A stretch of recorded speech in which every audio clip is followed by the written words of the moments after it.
సుమలత గారికి జిందాబాద్, సుమలత గారికి జిందాబాద్, జిందాబాద్, సుమలత గారికి జిందాబాద్, సుమలత గారికి జిందాబాద్. సో ఇంత గొప్ప మానవతావాదిని మన పార్టీలోకి ఆహ్వానిస్తున్నాం. ఈ నియోజకవర్గం నుంచి మన పార్టీ తరపున ఆవిడికి ఎమ్మెల్యే టికెట్ ఇస్తున్నట్టుగా అనౌన్స్ చేస్తున్నాను.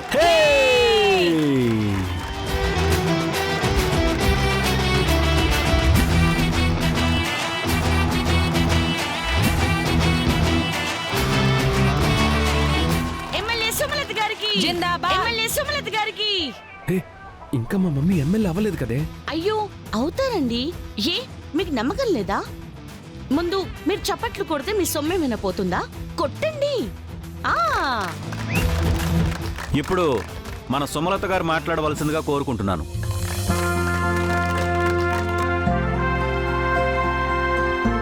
అందరికీ నమస్కారం. నన్ను గుర్తించి నా మీద ఇంత పెద్ద బాధ్యత పెట్టి పార్టీలోకి ఆహ్వానించినందుకు అధ్యక్షుల వారికి థ్యాంక్స్ చెప్పుకుంటున్నాను.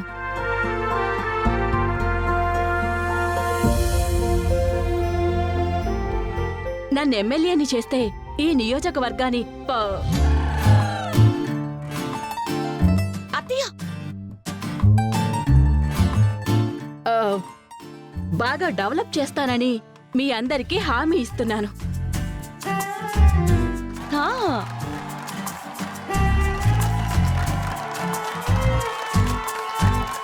నేను చెప్పిన ప్లాన్ ని ఉషా ఈ పార్టీకి చందు దగ్గర అప్లై చేస్తూనే ఉంటుంది.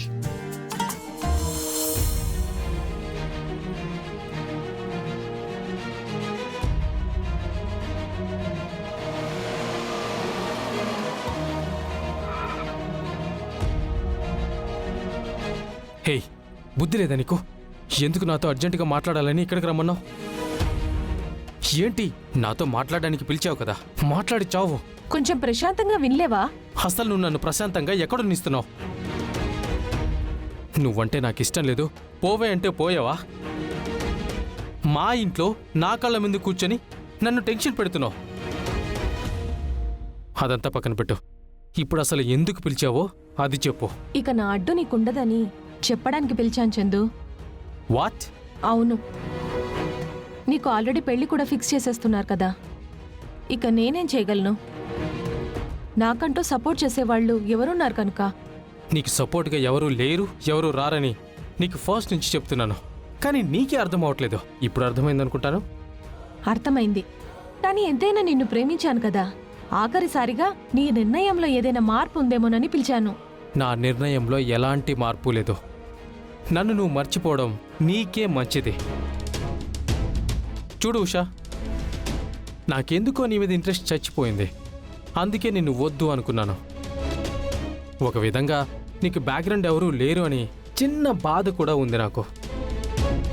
కానీ నేనైతే నిన్ను అస్సలు పెళ్లి చేసుకోను.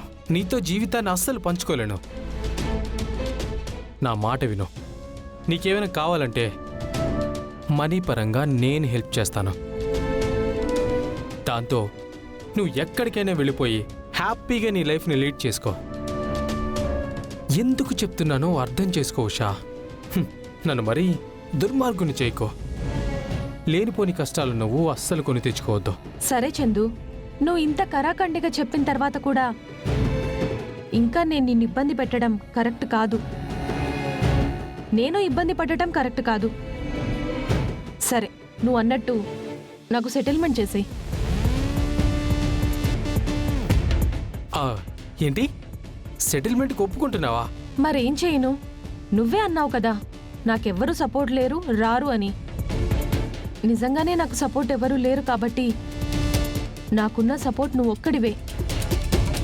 సో నువ్వు ఇస్తానన్న సపోర్ట్ మనీ అంటున్నావు. సరే, అదే ఇచ్చేసేయ్.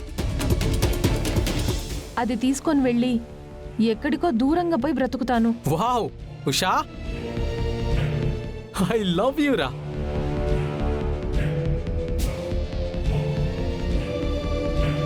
నిజంగా నువ్వు ఈ నిర్ణయానికి వస్తావని నేను అస్సలు అనుకోలేదు. అసలు ఈ నిర్ణయం ఏదో ముందే తీసుకుని ఉంటే నాకు ఈ టెన్షన్ ఉండేది కాదు, నీకు ఇన్ని ప్రాబ్లమ్స్ ఉండేవి కావు. ఓకే, ఇక నువ్వు హ్యాపీగా ఉంటావు, నేను కూడా హ్యాపీగా ఉంటాను. నువ్వు అడిగిన డబ్బు 2 డేస్లో అరేంజ్ చేస్తాను. ఓకే ఉషా?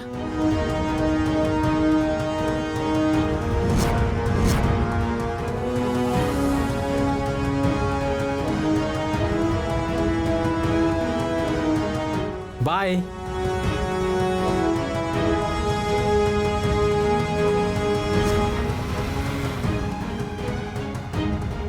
ఈ నియోజకవర్గాన్ని పెద్ద నియోజకవర్గంలా ఆదర్శంగా తీసుకుని మీ ప్రతి ఇంట్లోనూ దీపాన్ని వెలిగిస్తాను.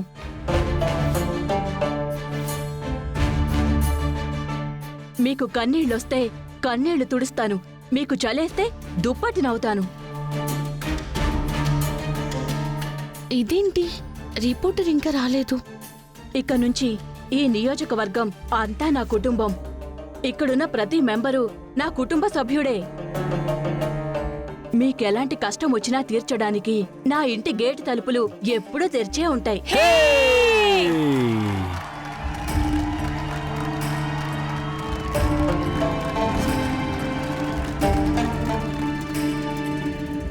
అందుకే మన పార్టీ తరపున ఎమ్మెల్యేగా బరిలోకి దిగబోతున్న సుమలత గారిని గెలిపించుకోవాల్సిన బాధ్యత మనదే. మీకు ఏ కష్టాలు లేకుండా చూసుకునే బాధ్యత ఆవిడది, మా పార్టీది కూడా అని తెలియజేస్తున్నాను.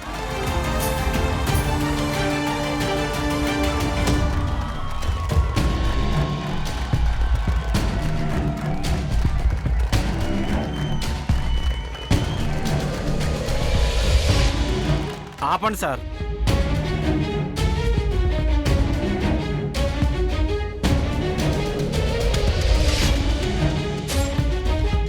ఎలక్షన్స్ ముందు ప్రతి అభ్యర్థి ఇలాంటి హామీలు ఇచ్చేవాళ్ళే. ఏం మాట్లాడుతున్నావయ్యా?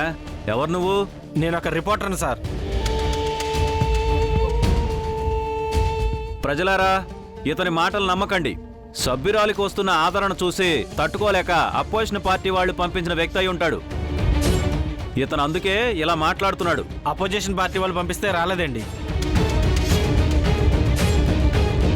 మీరు కొత్తగా నిలబెడుతున్న ఈవిడికి సంబంధించి ఒక విషయం తెలిసి వచ్చాను. నాకు సంబంధించిన విషయమా? ఏంటది? ఈ నియోజకవర్గ సభ్యులందరినీ మీ కుటుంబ సభ్యులుగా చూసుకుంటాను అంటున్నారంటే మీ కుటుంబ సభ్యుల్ని ఇంకా కేర్ఫుల్గా చూసుకుంటారు కదా? ఖచ్చితంగా. ఇంట్లో వాళ్ళు ఏమడిగినా చేసి పెడతారుగా? మా మమ్మీ ఎప్పుడు మా మాటల్ని కాదనదు. మేమేదైనా కోరుకున్నామంటే వెంటనే తీరుస్తుంది. అయితే మీ తమ్ముడు ఒక పేదింటి అమ్మాయిని ప్రేమిస్తున్నాడని తెలిస్తే ఆ అమ్మాయికి ఇచ్చి పెళ్లి చేస్తుందా?